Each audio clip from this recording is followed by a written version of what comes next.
Long হতে পারে। ভিডিওটি কেউ টেনে টেনে দেখবেন না। আশা করি পুরো ভিডিওটি দেখলে পরা সকলেরই কাজে লাগবে, নতুন ও পুরাতন সমস্ত বাগানীদের উপকার হবে, এটুকু আমি গ্যারেন্টি দিয়ে বলতে পারি আপনাদের। বন্ধুরা, আপনারা দেখছেন মণ্ডল ছাদ বাগান। দেশ ও দেশের বাইরে যে যেখান থেকে দেখছেন, আশা করি সকলে ভালো আছেন। নতুন বা পুরাতন এমন কোনো বাগানই নাই যে আপনাদের বাগানে একটি বা দুটি লেবু গাছ নাই। আশা করি সকলের বাগানেই একটি বা দুটি লেবু গাছ আছে। সিজনে সেই লেবু গাছে আমরা কাঙ্ক্ষিত ফুল ফল পাই না। তার কারণ কি? কারণ হচ্ছে আমরাই যে ভুল ট্রিটমেন্ট করার কারণে আমরা সেই লেবু গাছে কাঙ্ক্ষিত ফুল ফল পাই না। সেটা কি করতে হবে, কি ভুল ট্রিটমেন্ট করি নভেম্বর ও ডিসেম্বর মাসে, তা আসুন সেটা জেনে নেওয়া যাক। নভেম্বর ডিসেম্বর মাসে যে লেবু গাছকে নাইট্রোজেন জাতীয় কোনো খাবার দেওয়া যাবে না। কারণ নাইট্রোজেন জাতীয় খাবার দিলে সেই লেবু গাছে ফুল ফল আসবে না। কারণ ফুল ফলের জায়গায় ডালপালা প্রচুর পরিমাণে পাতা আসবে, সেই কারণে ফুল ফল আসবে না বলে নাইট্রোজেন জাতীয় কোনো খাবার দেওয়া যাবে না। আমরা সাধারণত যে মিক্স খাবার দিয়ে থাকি, বিভিন্ন ফার্টিলাইজার দিয়ে বানানো, সেই সমস্ত ভারী খাবার দেওয়া যাবে না। সেই খাবার থেকে নানান ধরনের পুষ্টিগুণ পায় গাছ, এ থাকে সেই ধরনের খাবার কিছু ভুলেও নভেম্বর ডিসেম্বর মাসে দেওয়া যাবে না। আর যারা এখন অবধি গাছে খাবার দেওয়ার সময় পাননি বা খাবার দেননি সেপ্টেম্বর অক্টোবর মাসে, তাদেরকে বলবো যে এখনও কি খাবার দিবেন, যে সেই খাবারে কোনো ক্ষতি করবে না বা ফুল ফল প্রচুর পরিমাণে আসবে। তার জন্য আমি এই ভিডিওতে আপনাদেরকে দেখিয়ে দিব কি খাবার দিলে ক্ষতি হবে না, প্রচুর পরিমাণে ফুল ফল আসবে। যেমন নাইট্রোজেন জাতীয় খাবারগুলো, যেমন শিংকুচি, হাড় গুঁড়ো, পাতা পচা, এই সমস্ত সার দেওয়া যাবে না।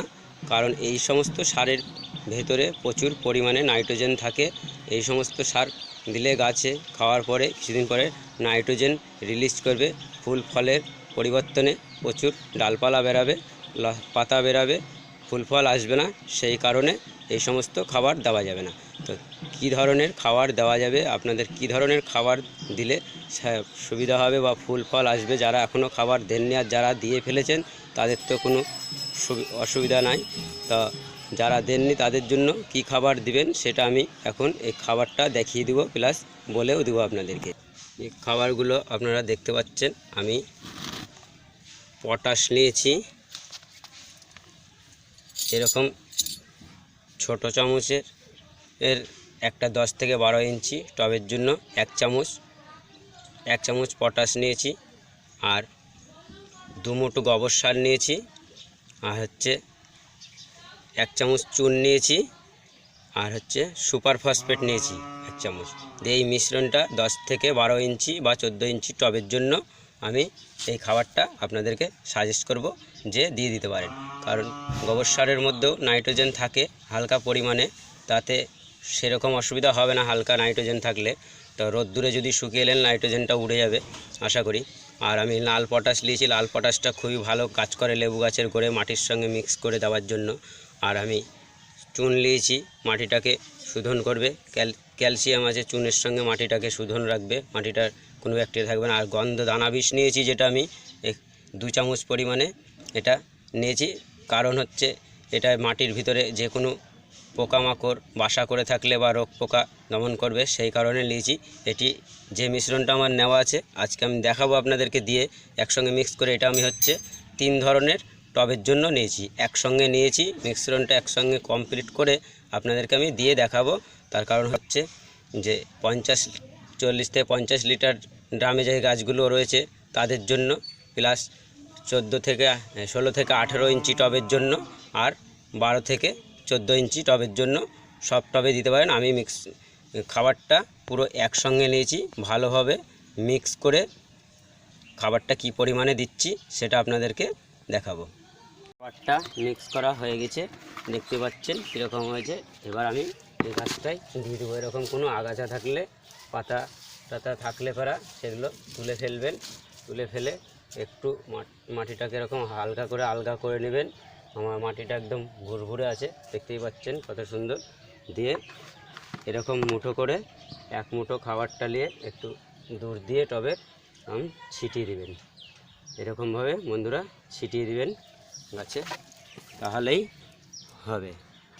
ছোটো টবে এক মুঠো দিলাম, এই বড়টায় 2 মুঠো দিচ্ছি। আপনারা দেখতে পাচ্ছেন মুঠটা কীরকম নিয়েছি আমি। আর 50 লিটারের যেটা, সেটাতে আমি 3 মুঠো দিব।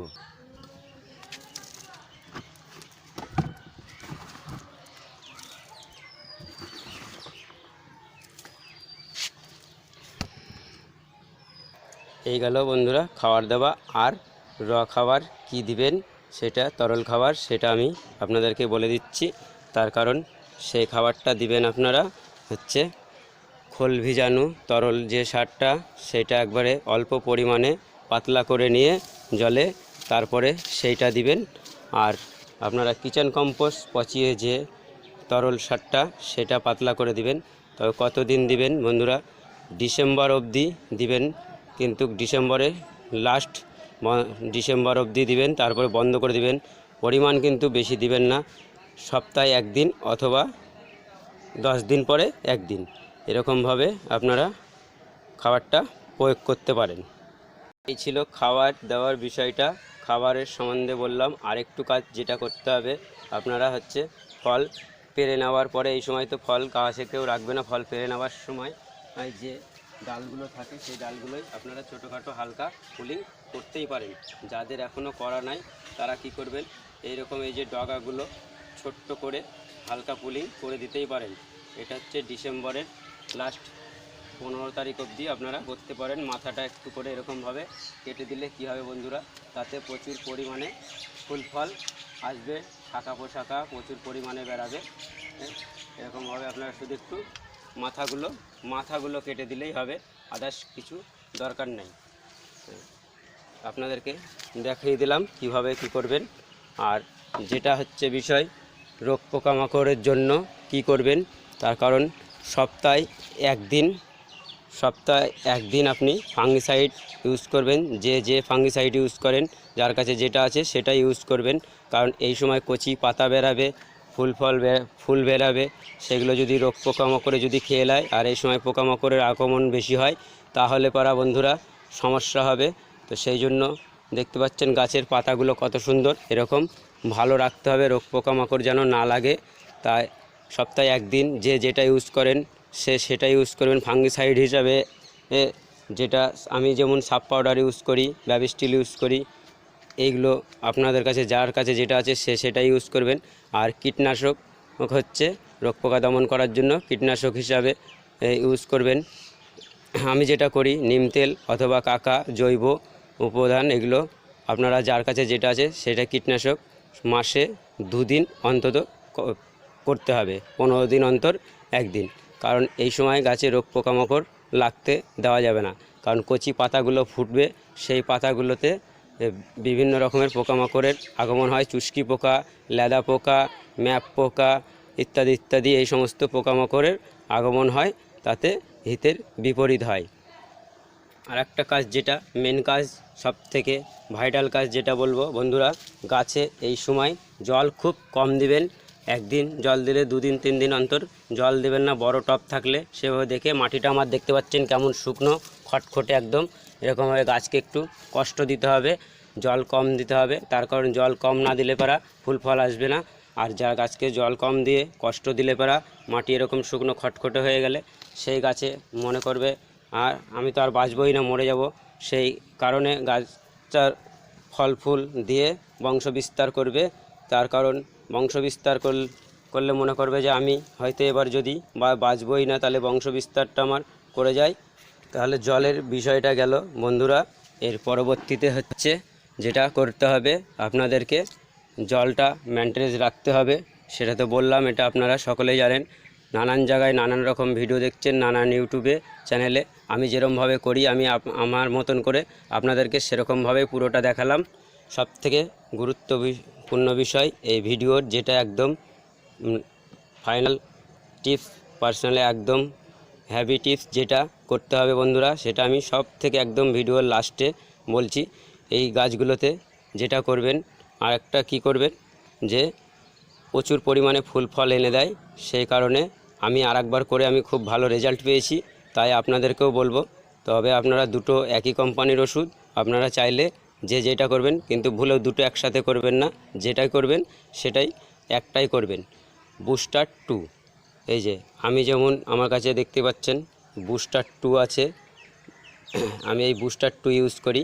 আপনারা চাইলে পারা বাম্পারও ইউজ করতে পারেন, তবে কিভাবে করবেন সেটা আমি বলে দিচ্ছি পুরো ভিডিওটার মধ্যে। যে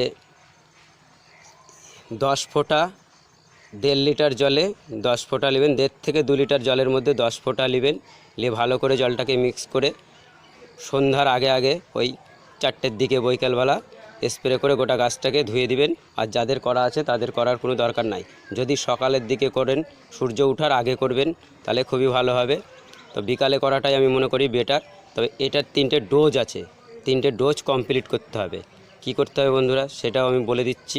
যেহেতু একটা ডোজ এখন যারা আগে করেছেন তাদের আর করার দরকার নাই, অক্টোবর মাসে যারা করেছেন, আর যারা এখনও করেননি তারা এই নভেম্বর মাসে বা ডিসেম্বর মাসের 15 তারিখের মধ্যে কমপ্লিট করে ফেলবেন। এই একটা ডোজ গেল, প্রথম ডোজ দিয়ে গাছটা ধুয়ে দিলেন। দ্বিতীয় ডোজটা কখন করবেন, জানুয়ারি মাসের 15 থেকে 20 তারিখের মধ্যে ফুল গাছে আসার, কুড়ি আসার আগে, তখন একবার করবেন। আর তৃতীয় ডোজ কখন করবেন বন্ধুরা, যখন ফুল ফল এসে ফুল এসে একবারে গুটি সেট হয়ে যাবে মটর দানার মতন, তখন একবার বন্ধুরা এই বুস্টার 2 দিয়ে ধুয়ে দিবেন। তাহলে দেখবেন গাছে কি পরিমাণে ফল সেটিং হচ্ছে, কি পরিমাণে দাঁড়াচ্ছে। এই যে আমি সাধারণত দেখেছি লেবু গাছে দুবার ফুল আসে, সে কারণে যে আমার নভেম্বর মাসে দেখছেন অক্টোবরের শেষের দিকে এই গাছটায় আমার ফুল এসছে, এটা বাড়ি 1 মালটা। তো দেখতে পাচ্ছেন গুটি সেট হয়ে গেছে, সেটা আপনারা বুঝতেই পাচ্ছেন কত বড় বড় দেখেন মটর দানার মতন হয়ে গেছে, কিছু কিছু গুটি বড় বড় হয়েছে। এই গাছটাই পুরো গাছ ভর্তি ফুল এখনও আসেনি, এটা আমি রেখেছি আপনাদেরকে বিনা ট্রিটমেন্ট করে দেখাবো কি পরিমাণে ফুল ধরে। আর আমি এক একটা গাছ এক রকমেরভাবে ট্রিটমেন্ট করছি, পরবর্তীতে যেটাই যেভাবে রেজাল্ট ভালো পাবো সেইটাই আপনাদের মাঝে তুলে ধরবো। তার কারণ হচ্ছে যে আপনাদের ছাদ বাগানে 2-4টে গাছ থাকলে কিছু নিজের বুদ্ধিতেও নিজের টেকনিকেও করবেন, কোনটায় কিভাবে বেশি পরিমাণে ফল আসে। খালি ইউটিউব দেখে যে নানান ধরনের বিষ কিনে নানান ধরনের বিষ প্রয়োগ করবেন, একদম ভুল বন্ধুরা। তো সেই কারণে আমি বলবো আপনাদের মনের মতন করেও কিছু গাছ নিজের মতন ট্রাই করবেন। আমি যেহেতু আমার কাছে 15 থেকে 16টা লেবু গাছ আছে, আমি 2টো করে লেবু গাছে 2 রকম করে পদ্ধতিতে ট্রিটমেন্ট করছি, কোনটাই সবথেকে বেশি ভালো ফল পাচ্ছি পরবর্তী ভিডিওতে সেটা তুলে ধরবো। আর ফুল ফল আসলে, যখন ফল আসবে তখন তার জন্য আলাদা চ্যানেলে ভিডিও থাকবে। আর ভিডিওটি যদি ভালো লাগে লাইক করবেন, কমেন্ট করবেন, চ্যানেলটি সাবস্ক্রাইবার করে বেল আইকনটি বাজিয়ে দিবেন, যখনই আমি যে কোনো ভিডিও ছাড়বো ভিডিওর নোটিফিকেশনটি সবার